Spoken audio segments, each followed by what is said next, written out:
I'm gonna teach you how to do a seat belt, and you always have to put a seat belt on because sometimes you might fall and get hurt.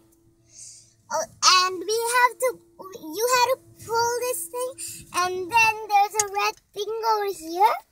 So you have to put this metal thing in the red. Which metal thing?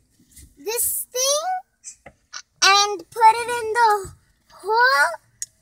Like pull it, and then you have to press it. Wait a second.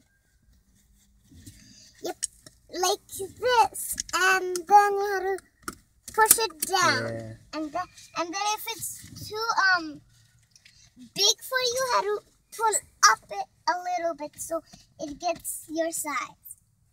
And then make sure you put your belt on.